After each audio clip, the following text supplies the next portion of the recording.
Assalamualaikum warahmatullahi wabarakatuh.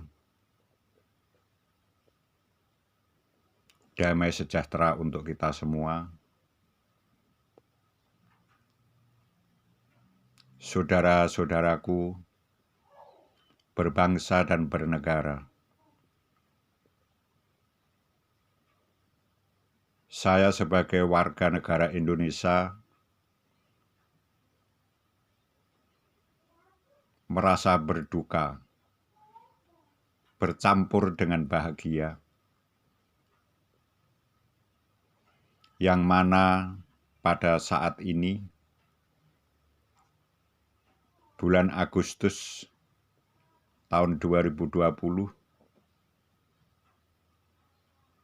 bahwa bangsa Indonesia akan melaksanakan ulang tahun kemerdekaannya yang ke-75. Di samping berbaur jiwa bangga dan sedih, kenapa hal itu berada di dalam benak pemikiran saya. Setelah saya merenung, menengok ke belakang, ternyata kemerdekaan Indonesia yang telah kita capai bersama pada saat ini dan telah kita nikmati selama 75 tahun lamanya. Kita hidup di atas penderitaan para pejuang dan pahlawan kita. Maka saudara-saudaraku sekalian, aku mengingatkan kembali kepada saudara-saudara sebangsa dan setanah air. Marilah kita merenung sejenak dan menengok ke belakang. Begitu besar mulianya leluhur kita yang telah memperjuangkan untuk kebebasan, tentang hak hidup kita sebagai bangsa yang memiliki bumi ibu pertiwi ini, yang pada saat itu dikuasai oleh penjajah Belanda. Akhirnya, kita sebagai warga yang memiliki pribumi asli tidak bisa memiliki suatu kehidupan yang bebas, namun sebaliknya merasakan kehidupan yang sangat tertekan. Karena negara kita telah dikuasai oleh sang penjajah, yaitu penjajah Belanda, yang berkuasa di dalam negara kita selama 360 tahun. Selama itulah nenek moyang kita, leluhur kita hidup tertekan, tidak bisa memiliki suatu kebebasan. Dibayang-bayangi rasa takut, dibayang-bayangi rasa ketidakpastian, karena terkekang oleh sang penjajah Belanda. Dari penderitaan demi penderitaan itulah saudara-saudaraku bermunculan pahlawan-pahlawan bangsa yang ingin memerdekakan bangsanya sendiri, sehingga terjadilah pertempuran demi pertempuran, yang di situ terjadi banyak korban bergelimpangan, mati di kalang tanah untuk memerdekakan negaranya. Seperti contoh saudara-saudaraku, banyak tertulis di dalam sejarah berapa banyak pejuang kemerdekaan yang telah gugur di kalang tanah untuk mensejahterakan nasib generasi ke generasi mendatang. Kalau kita sebagai bangsa yang baik mengingat hal itu, tentunya pada saat ini kita harus termenung. Kita harus memikirkan begitu mulianya pendahulu kita, begitu berjiwa besarnya pendahulu kita, sehingga sampai mengorbankan nyawanya untuk memperjuangkan kemerdekaan bangsanya. Contoh saudara-saudaraku sekalian, kejadian yang terjadi di Jawa Tengah pada tahun 1825, muncul Pangeran Diponegoro memberontak karena penjajah Belanda telah mengadakan kerja paksa yang isinya di situ nasib penderitaan rakyat dikerja paksakan oleh Belanda. Akhirnya Pangeran Diponegoro tidak tega melihat perlakuan sang penjajah terhadap bangsanya sehingga mengadakan pemberontakan. Namun akhirnya Diponegoro pun tertangkap dan dipenjarakan, meninggal dunia pula. Disusul saudara-saudaraku di daerah Maluku, Kapiten Patimura membentuk suatu kelompok melawan penjajah Belanda. Di situ pun tertangkap, gugur di medan perang. Disusul kembali saudara-saudaraku pada tahun 1837, pada bulan Oktober, Imam Bonjol di daerah Padang melakukan suatu perlawanan untuk membebaskan bangsanya dari tekanan penjajah Belanda. Dia memberontak berperang melawan penjajah. Namun kalah dari alat persenjataan, tentunya juga dia gugur di tengah palagan beserta pengikut-pengikut pejuangnya. Disusul lagi tahun 1907, pada 1 Juni dimulai pertempuran di Sumatera Utara yang dipimpin oleh Sisingamangaraja. Begitu banyak korban yang bergelimpangan untuk mencapai kemerdekaan. Akhirnya Sisingamangaraja pun meninggal dunia. Di tahun 1651, Belanda baru datang di Indonesia. Sampai tahun 1683, Sultan Agung Tirtoyoso yang ada di Banten mengadakan perlawanan karena mencium suatu gelagat bahwa Belanda akan menindas daripada bangsa kita. Di situ pun Ki Ageng Tirtoyoso mengalami gugur di tengah medan perang, berikut prajurit-prajuritnya. Pada tahun 1896, Tengku Umar di Aceh memberontak kepada penjajah Belanda. Karena tidak suka perilaku yang diterapkan oleh penjajah Belanda kepada bangsa pribumi, ternyata gugur di medan perang pula. Pada tahun 1660, Sultan Hasanuddin di Sulawesi, di situ pun memberontak melawan penjajah. Tidak mau hidupnya akan dikekang oleh sang penjajah yang tidak memiliki bumi ini. Akhirnya gugur di medan perang.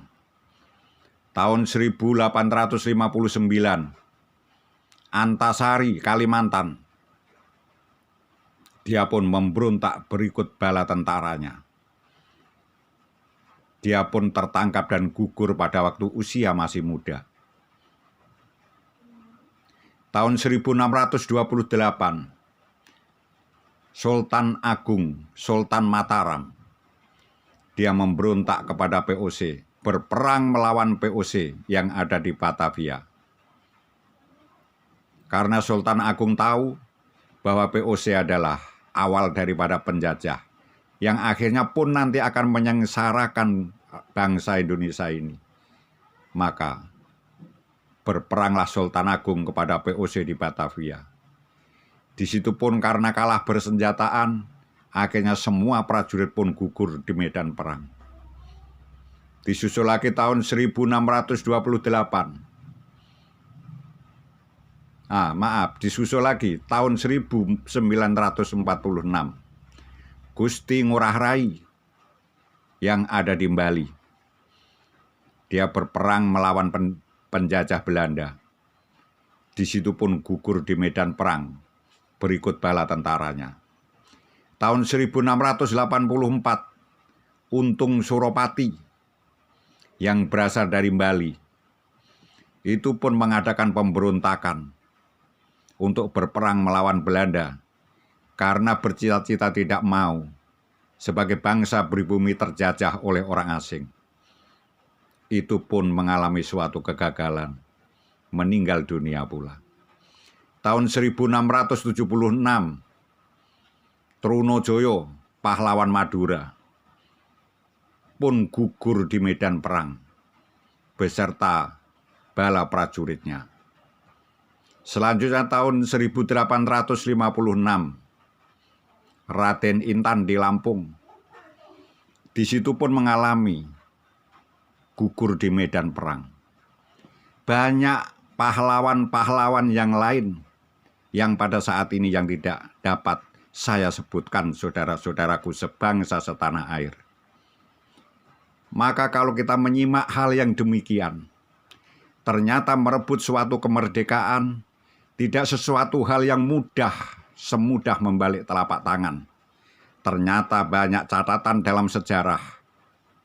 Gugurnya para pendahulu kita, mati di kalang tanah untuk mempertahankan negaranya. Bukan hanya ratusan, bukan hanya ribuan, bahkan tebusannya jutaan nyawa melayang untuk mempertahankan kemerdekaan. Kenapa saudara-saudaraku sekalian? Pada waktu itu, apa yang aku katakan, merebut kemerdekaan tidak pernah tercapai, karena disitulah kurang persatuan dan kesatuan.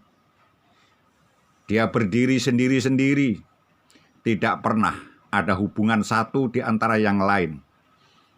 Sehingga karena kalah persenjataan, terjadilah suatu kegagalan di dalam perjuangan. Itu kalau kita simak saudara-saudaraku sekalian, suatu cambuk untuk mengingat kepada kita sebagai generasi. Berarti bisa disimpulkan persatuan dan kesatuan itulah yang akan membuat suatu kemenangan. Karena pada waktu itu tidak ada persatuan dan kesatuan, sehingga apa yang kita cita-citakan terdampar di tengah jalan. Maka dari sejarah itulah pada tahun 1940-an, 1930-an ke bawah, timbul pemikiran persatuan dan kesatuan itulah lebih penting untuk melawan penjajah Belanda. Sehingga dicetuskan, yaitu Perkumpulan Budi Utomo, membentuk taman siswa. Terjadilah di situ Sumpah Pemuda pada tahun 1928. Di situ tercetuslah sebagai Sumpah Pemuda. Sehingga di situ membulatkan di dalam sumpahnya yang telah terkenal hingga saat ini. Sumpah Pemuda. Yang dimaksud Sumpah Pemuda adalah kita, putra dan putri Indonesia mengaku berbahasa satu bahasa Indonesia. Kita putra-putri Indonesia mengaku berbangsa satu bangsa Indonesia. Kita putra-putri Indonesia mengaku bernegara satu, yaitu negara Indonesia. Disitulah Sumpah Pemuda yang telah diterapkan saudara-saudaraku. Sehingga kita mulai membentuk persatuan dan kesatuan dari seluruh penjuru Indonesia, mulai Sabang sampai Merauke, sesuai dengan tugas masing-masing, membentuk kekuatan di daerah, dan kita berkumpul menjadi satu, untuk bersatu melawan penjajah. Maka saudara-saudaraku sekalian, di situ bisa disimpulkan persatuan dan kesatuan sangatlah penting. Maka dengan ini, setelah terbentuknya Sumpah Pemuda, di situ mulai bergerak menuju perjuangan yang secara spontan bersama-sama. Sehingga saudara-saudaraku, kita dirahmati oleh Tuhan Yang Maha Esa, dianugerahi sebuah kemerdekaan dari perjuangan pendahulu kita. Tepat pada tahun 1945, tanggal 17 Agustus, tercapailah kemerdekaan itu yang diproklamasikan oleh Soekarno-Hatta atas nama bangsa Indonesia, yang akan kita laksanakan ulang tahunnya tanggal 17 3 hari mendatang ini, yaitu ulang tahun kemerdekaan Indonesia yang ke-75.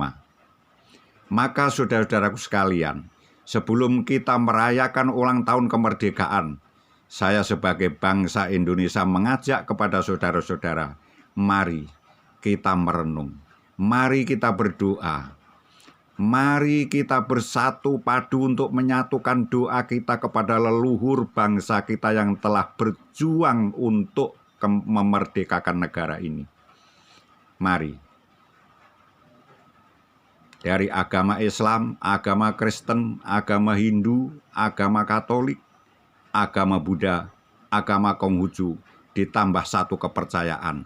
Mari kita menyatu padu, berdoa bersama-sama kepada leluhur kita, supaya leluhur kita yang telah mengorbankan nyawanya untuk mensejahterakan kita menjadi bangsa yang merdeka, supaya tenang di alam baka sana, diterima di sisi Tuhannya. Itu saudaraku sekalian.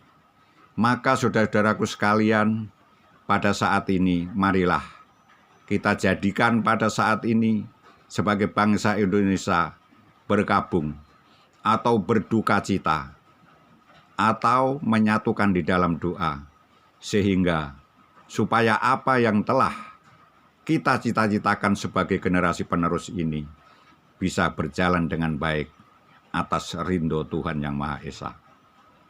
Demikian saudara-saudaraku sekalian, ajakan dari pribadi saya sebagai bangsa Indonesia untuk mengingatkan saudara-saudara yang sedang lupa dan untuk memberi pengertian bagi saudara-saudara yang tidak memahami tentang arti kemerdekaan.